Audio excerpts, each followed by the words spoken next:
Hello, and thank you for joining us today in our study of the book of Psalms.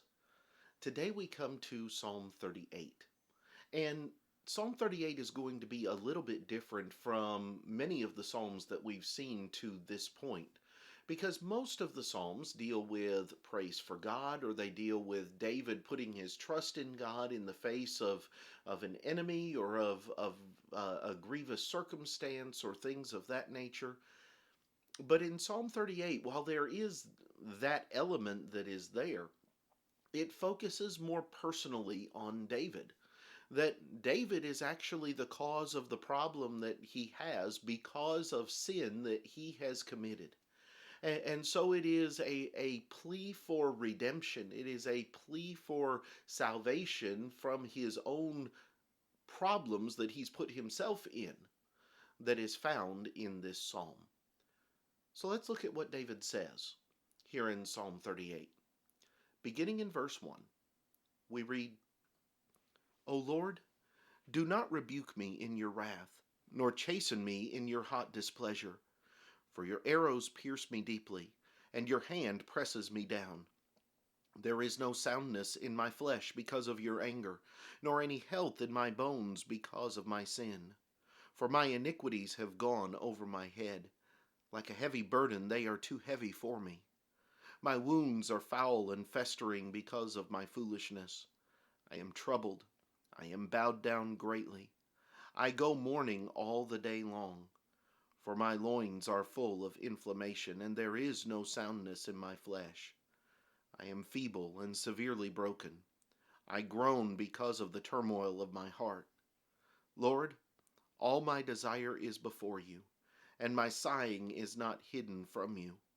My heart pants, my strength fails me. As for the light of my eyes, it also has gone from me. My loved ones and my friends stand aloof from my plague, and my relatives stand afar off. Those also who seek my life lay snares before me.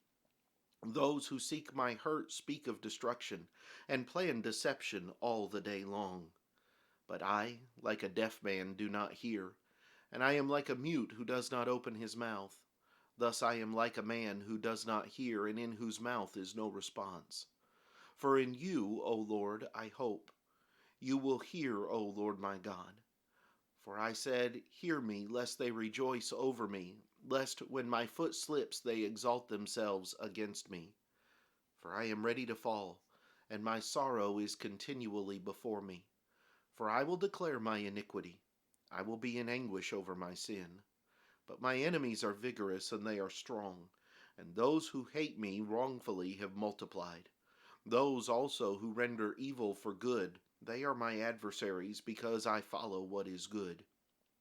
Do not forsake me, O Lord. O my God, be not far from me. Make haste to help me, O Lord, my salvation. Here in this psalm, there is a recognition from David that he has sinned. And yet there's also a recognition that there are others who are trying to take advantage of David's mistakes to put him out of his place, to destroy him, and to keep him from having any impact whatsoever from that point forward. And so let's look at some of the things that we find in Psalm 38.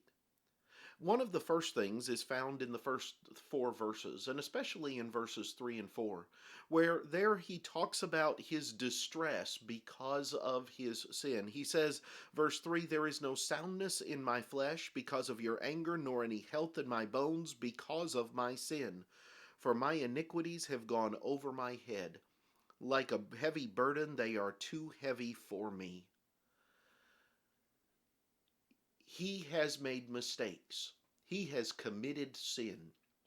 And he knows that. And the part of what he's dealing with at this time is because of him. It's not because of somebody else. David here is owning his mistakes. And that's one of the things that makes David a man after God's own heart. It's not the fact that David was so perfect, because he was far from perfect. But it was the fact that when David sinned, when David was confronted with his sin, He was one who was willing to make things right. He never hardened his heart against God. Sometimes he knew that what had done was wrong. Sometimes he didn't know why what he had done was wrong, but he knew it was. Here you have a situation where David knows he has sinned, and the anger of the Lord is against him, and it's going to be on several occasions in his life. So you have this situation where David is in distress, not because of what someone else has done to him, but because of what he has done to himself by the choices that he has made.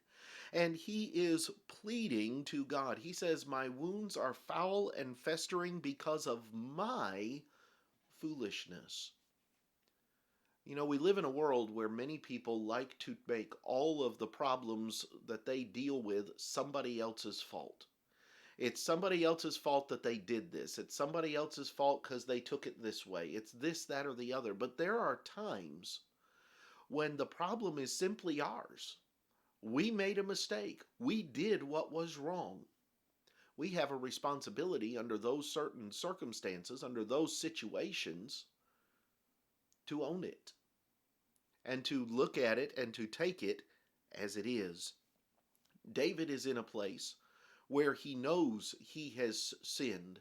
And in this circumstance, we find the second area that is going to make things even more difficult and troubling for David.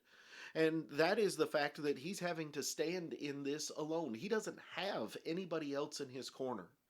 As a matter of fact, it's stated in verse 11, "My loved ones and my friends stand aloof from my plague, and my relatives stand afar off." His family and his friends have completely backed off from him. He is in a situation because of a choice that he has made where he is having to take the brunt of it on his own. Now, sometimes it is one of those situations where we would look at that and we would say, well, those family and friends aren't any good because we're supposed to be there for one another no matter what. And there's a sense in which, yes, that is the case. But at the same time, if David has sinned, and the things that David is suffering are judgments from God, they are the response of God to David's sin, then there's nothing the family and friends can do. The family and friends have to back away from him because of what God's response is, until David makes it right, which is what David is trying to do here. And it is the way that David is dealing with this here. But you know, sometimes when people sin, there's nothing you can do for them until they are willing to take the steps to bring themselves out of that situation. And they're the only ones that can do it because it's their relationship with God and their relationship with others that is at stake. And so you have here a situation where David is dealing with this alone. And he is not used to that situation. He also does not like that situation, rightfully so. But then I want you to notice also in Psalm 38 the fact that David is going to be in anguish over his sin. You know, there are many people who sin and they don't care because they're getting what they want or they've done what they want and they want to continue getting what they want. And so there is no anguish over sin. The only time there's ever any kind of pushback is, oh, I got caught. I'm sorry I got caught. It's not necessarily I'm sorry for the sin that I committed. David's statement in verse 18 is, I will declare my iniquity. I will be in anguish over my sin. He says in verse 17, my sorrow is continually before me. David is brokenhearted over what he has done. David is not simply saying, hey, God, I know I made a mistake, but we're all good, right? No, David knows, and it hurts David. It pains David what he has done and what it is that he has caused by his actions.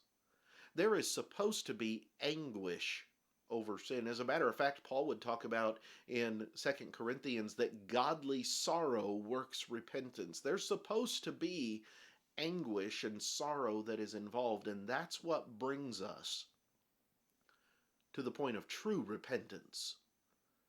If we're not truly saddened and hurt by what has happened and what it is that it has brought into our lives and our relationship with God, we're not really repenting.